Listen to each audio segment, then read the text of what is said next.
semuanya. Pada kesempatan kali ini, kami dari kelompok 8 ingin membahas materi kimia medisinal tentang deaktivasi obat dan metabolit inaktif. Simak videonya sampai akhir ya. Nah, yang pertama ada definisi atau pengertian dari deaktivasi obat. Apa sih itu deaktivasi obat? Nah, deaktivasi obat adalah proses metabolisme mengubah struktur obat agar tidak lagi berikatan efektif dengan reseptor dan menghasilkan metabolit inaktif yang polar dan mudah diekskresikan melalui urin atau empedu. Tujuan dari deaktivasi obat terbagi menjadi 3 poin. Yang pertama itu mengakhiri efek farmakologis obat, yang kedua itu meningkatkan kelarutan air, dan yang ketiga itu memfasilitasi eliminasi untuk mencegah akumulasi toksik. Fase 1 adalah tahap awal metabolisme obat yang mengubah struktur kimia obat dengan cara menambahkan, menghilangkan, atau membuka gugus fungsional, seperti gugus -OH dan -NH2, yang bertujuan agar obat menjadi lebih reaktif dan lebih sedikit polar sehingga siap untuk proses konjugasi di fase kedua.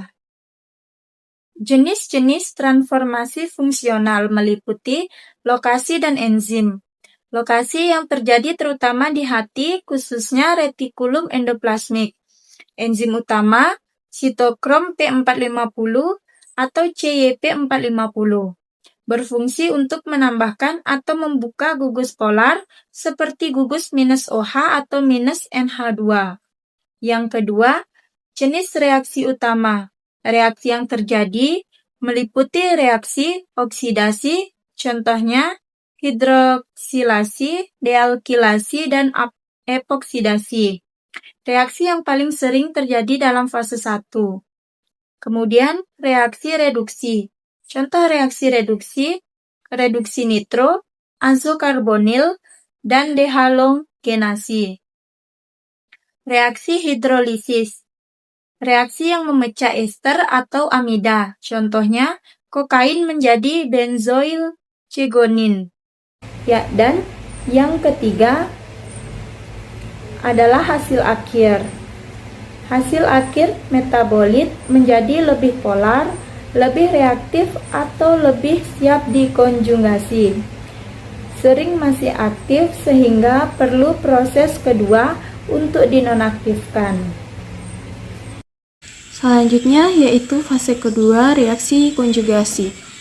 Fase kedua adalah proses menambahkan senyawa tubuh yang bersifat sangat polar ke obat atau metabolit fase 1.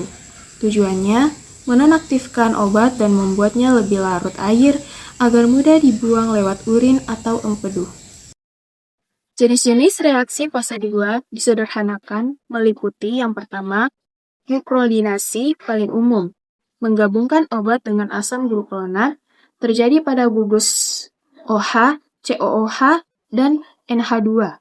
Enzim UGT, UDP, glucuronidase transferase. Contohnya paracetamol, glucuronida inaktif. Selanjutnya yaitu sulfatasi. Menambahkan sulfat SO4 ke obat. Enzim sulfat transferase. Target yaitu fenol atau alkohol. Contohnya albuterol sulfat ester. Yang ketiga, konjugasi glutathione GSH. GSH mengikat senyawa elektrolit beracun, misal epoksida. Enzim glutathione transferase GST. Fungsi utama detoksifikasi. Yang keempat, asetilasi atau metilasi. Asetilasi mengandung tambahan gugus asetil, acetil CoA. Metilasi tambahan gugus metil SAM. Unik, hasilnya kurang polar dibanding reaksi lain. Contoh beberapa sulfonamida. Yang kelima, konjugasi asam amino. Menambahkan glycine ke gugus COOH. Jarang menjadi jalur utama. Metabolit inaktif adalah produk metabolisme obat yang sudah kehilangan kemampuan menimbulkan efek biologis karena struktur kimianya diubah oleh enzim, sehingga tidak dapat lagi berikatan dengan reseptor dan siap untuk dieliminasi dari tubuh. Nah, terbentuknya karena struktur obat diubah oleh enzim, terutama di hati, sehingga obat tidak dapat lagi berikatan dengan reseptor target. Selanjutnya, metabolit inaktif terbentuk melalui dua fase.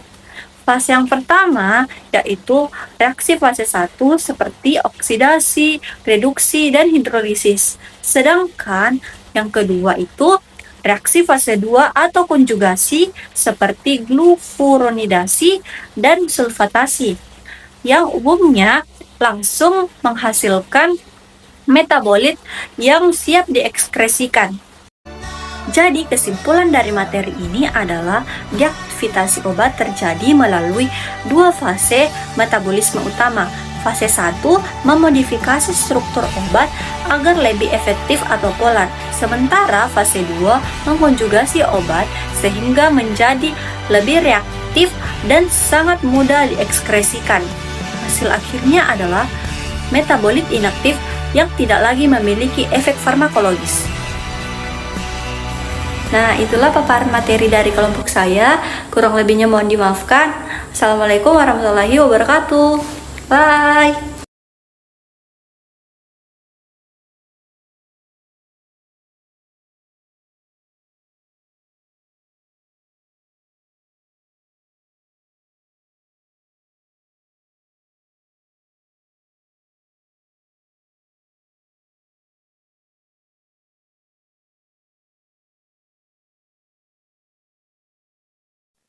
Nah, itulah paparan materi dari kelompok saya. Kurang lebihnya mohon dimaafkan. Assalamualaikum warahmatullahi wabarakatuh. Bye.